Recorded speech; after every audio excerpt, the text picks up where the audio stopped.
Before we start recording, let's understand React Native. Chừng React Native is a framework that allows a user to build mobile application using a React that ចឹងបើសិនបើយើងបានរៀន React ហើយសម្រាប់ការ build website ចឹងយើងអាចមករៀន React Native ដើម្បី create ជាមួយនឹង app so វាមាន idea ជាច្រើននៅក្នុង React ដូចជា component ដូចជា prop state and hook អញ្ចឹងនៅក្នុង React វាមានច្រើនប៉ុន្តែ React Native វាមិនដូច React ធម្មតាវាសម្រាប់តែ web ឯងReact សម្រាប់ web នៅក្នុង web React គឺភាគច្រើនគេប្រើជាមួយនឹង HTML element ចឹងទៅដូច div ដូច p tag ដូច button តែនៅក្នុង React Native we use a mobile component ដូចជា like a view text image pressable scroll view and flat list អីចឹងជាដើម and អា component ទាំងអស់ហ្នឹងគឺជា render នៃ native mobile UI សម្រាប់ធ្វើ UI ឲ្យទៅលើ mobile app របស់យើងមានន័យថា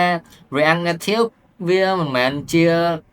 ការ create ទៅលើ web ធម្មតាដូចយើងប្រើ React ទេអញ្ចឹងក្នុង React Native គឺជាការ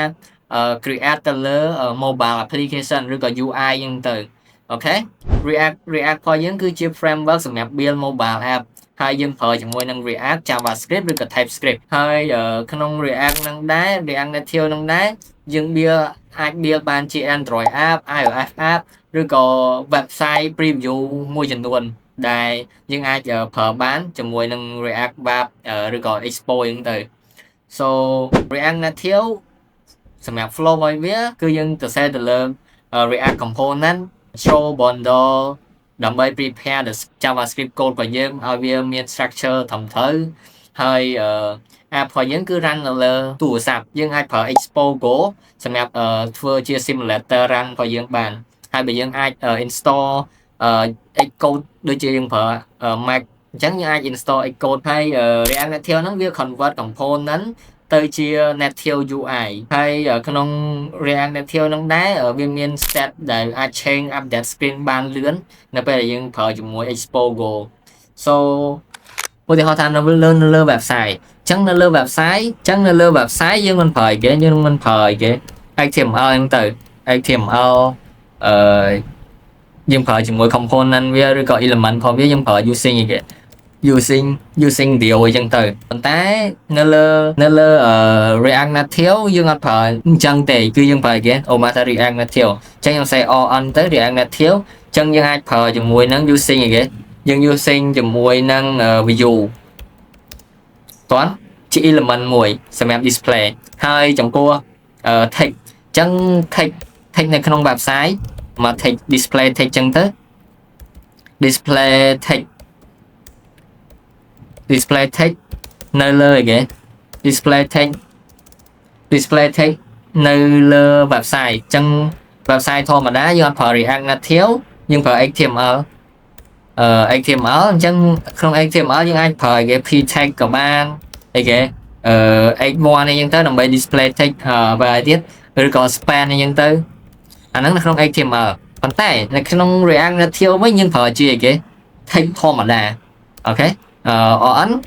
យើងប្រើអីគេយើងប្រើ element មួយឈ្មោះថាtext តែប៉ុណ្ណាអញ្ចឹងយើងអាច display text បានហើយ so React Native ហ្នឹងវាដំណើរការនៅពេលដែលយើងអាចទៅ share គេយើងអាចទៅ share ជាមួយនឹង React component បានអញ្ចឹងគ្នាយើងដឹងហើយ React component វាមានច្រើនអញ្ចឹងនៅពេលដែលវា rendering component ដែលយើងបានសរសេរទៅក្នុង native mobile view ហ្នឹងយើងអត់អាច write ជាគេ Android HTML layout ឬក៏ iOS UI បានទេតោះនេះអញ្ចឹងសម្រាប់ beginner basic របស់យើងគឺយើងគ្រាន់សរសេរ code one base មានថាយើងអាចសរសេរ React Native មួយយើងអាច run បាន2 device តន់បានទេដោយសារយើងប្រើជាមួយនឹង Metro Bundle Package ដែលយើងសរសេរជាមួយនឹង JavaScript code របស់យើងនៅពេលដែលយើងត្រូវការ change state អីមួយនៅក្នុង React របស់យើង change screen ឬក៏ state នៅពេលដែលគ្នាចុច update ទៅលើ screen របស់យើងគឺ React គឺវាលឿននៅលើ website ប៉ុន្តែខុសពីអីគេខុសពីការ output នៅលើ mobile app របស់យើងនៅលើ website មានថាវា instant ទៅលើ browser HTML ទេប៉ុន្តែចំពោះ React Native គឺវា display Native Mobile UI ចឹងទៅ so អញ្ចឹងយើងតមកទៀតអញ្ចឹងមុននឹងយើងចូលទៅដល់យើងត្រូវសិក្សាពី component សិននៅពេលដែលយើងយល់ពី component វាអស់ហើយយើងនឹងសរសេរ code លឿនឯងគ្នាយើងកុំភ័យគ្នាយើងសរសេរ code លឿនឯងមានថានៅពេលដែលគ្នាយើងយល់ពី component native នឹងអស់ហើយbasic អស់ហើយគឺការសរសេរ code គឺលឿនឯងអញ្ចឹង command component អញ្ចឹងនៅក្នុង component ហ្នឹងទី1គឺយើងសិក្សាទៅលើ view អញ្ចឹង view ជាដូចជា container ចឹងនៅក្នុង website ដូចជា container ឬក៏ sample layout box មួយចឹងសម្រាប់យើងដាក់ text ឬក៏មាន content នៅក្នុងហ្នឹងអញ្ចឹងវាធម្មតាវាមានថាជា layout មួយ layout box មួយចឹងទៅអូខេហើយមួយទៀតគឺ text ដែលខ្ញុំនិយាយពីលើមិញអញ្ចឹង text អញ្ចឹងក្នុង text ហ្នឹងវាគ្រាន់ជាការ display គេ display text ទេវាអត់អីសំខាន់ទេតែពេលដែលគ្នាយើងរៀន React គ្នាយើងនឹងយល់ពី text ហ្នឹងហើយអញ្ចឹង image មួយទៀត image សម្រាប់ image ដូចគ្នា display គេ display picture display asset របស់យើងអញ្ចឹង display image ហ្នឹងទៅអញ្ចឹងអាហ្នឹងជា component ដែលយើងត្រូវសិក្សាហើយ fresh example មានថាជាការ click ទៅលើប៊ូតុងមួយឬក៏ touch area ណាមួយឲ្យវា change state ឬក៏ change activity ឬក៏ get data អញ្ចឹងទៅអញ្ចឹងការ click អីគេ click apple or click apple or touch apple area អញ្ចឹងទៅហើយបន្តមកទៀតscroll view អញ្ចឹងផលយើងប្រហែលជាអាចមាន scroll view ដែរដែលតាក់ទងមួយ scroll view អញ្ចឹងចំពោះ scroll view មានន័យថានៅពេលដែលគ្នាយើងមាន content អីមួយដែលវាមានដូចគ្នាយើងរៀន website រៀន web ហើយ carousel គ្នាស្គាល់ carousel អញ្ចឹង carousel វាដើរ auto នៅពេលដែលយើង set time ឲ្យវាមាន banner app មួយមាន banner អញ្ចឹងទៅ carousel ឲ្យយើង scroll ទៅវិញទៅមកអញ្ចឹងអា content ដែល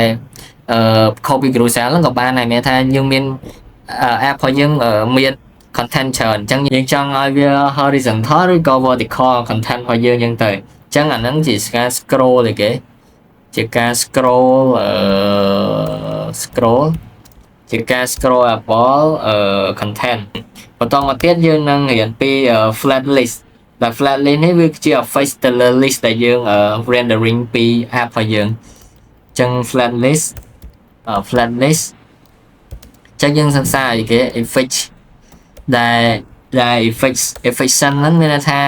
នៅពេលដែលវាមាន effect ទៅលើគេការ list rendering list ពី API មកឲ្យយើង rendering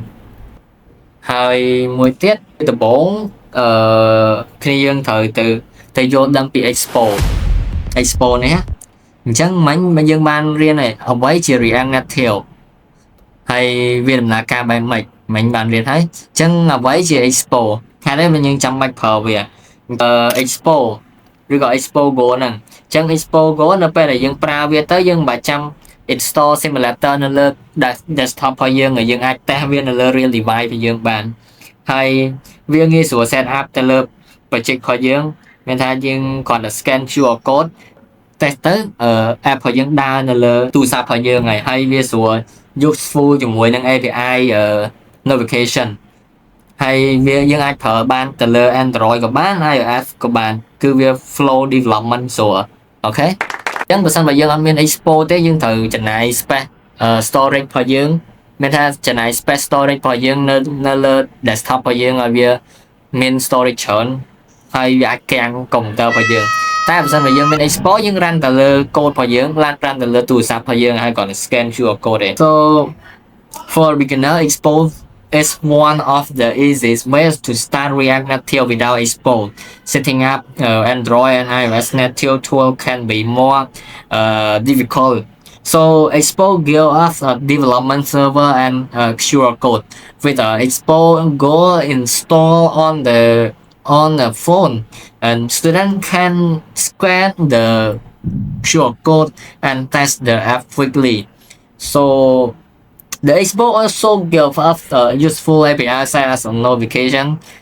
cameras, location, and more. In this project, we use Expo router for navigation and Expo navigation for render demos.